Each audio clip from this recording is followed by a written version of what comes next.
Every day I think about untwisting and untangling these strings I'm in to lead a pure life.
Would you give us a quick explanation about the NSU case, please? I was hoping you would, because it's a background. I think you would do it shorter and smarter.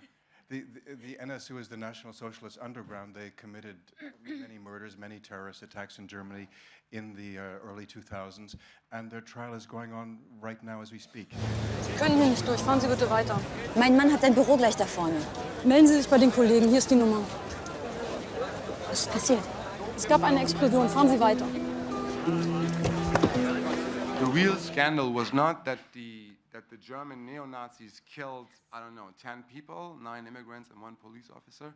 That was not the real scandal. The scandal was that for 10 years, the police, the German society, and the German press thought the murderers were Turkish people or Kurdish people. It's something with the mafia. So these people were killed 2 times. You know what I mean? They couldn't be victims, you know? They were also like, they must, because they're Turkish, they must have something to do with drugs or anything, you know? That was the real scandal about that case, and that made me so angry, and that made me to sit down and write about it. I think it's a film about a mother, you know? I think it's a film about grief, you know? I think whatever the political kickoff was for me to sit down and write it is more in the background. You know, I haven't slept in days thinking about what happened, not just in Manchester, but all around the world, nearly daily, you know, and like I said, it was one of the reasons why I wanted to play this character. I can never understand what that must feel like, but in my heart, you know, I'm with every Katja that's lost a child. It was a role that really frightened me. I was, you know, what touched me the most, what made me want to make the film the most, was that it's a film about an act of terrorism. When you hear the figures, you know, 22 dead, 100 dead, 150 people dead, but you never hear the stories of the people who were left behind.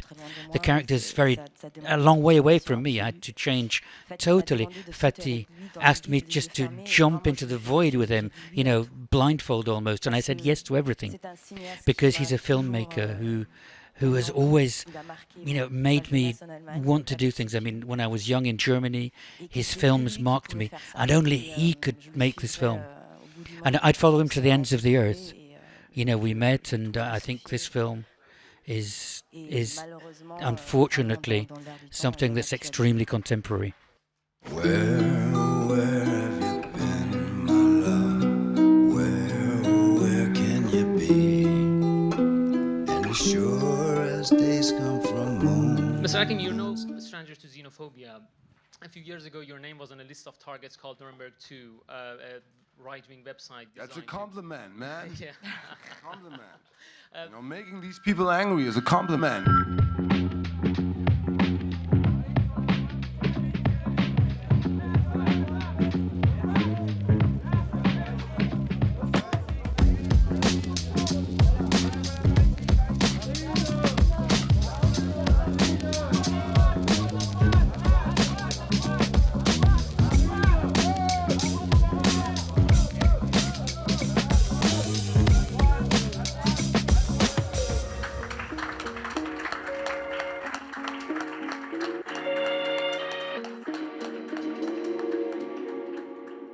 Joyce Carol Oates wrote this book, The Life of the Twins, under the pseudonym of Rosamund Smith. She's an author I like a lot. I think she's a great American writer.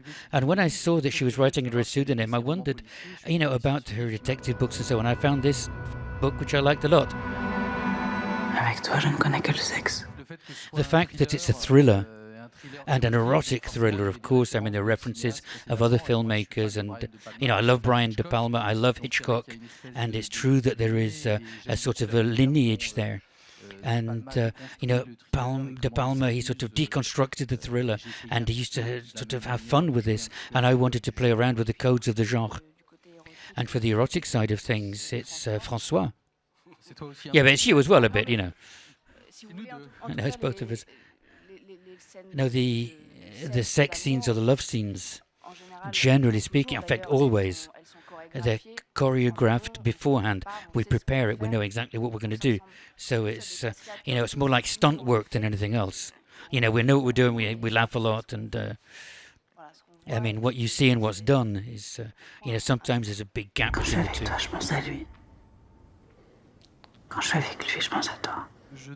I think it's very interesting as a filmmaker to query the image as itself, to look at to truth, dreams, fantasy, and to mix it all up and to get the audience to question what they're seeing, to question the nature of the images. Are they lying? Are they telling the truth?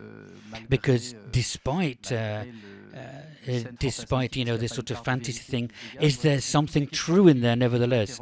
And that's something that I often ask myself and that I put into my films in an experimental sort of way. Laquelle de nous deux est le plus séduisant? Je sais pas. Tu ne sais pas.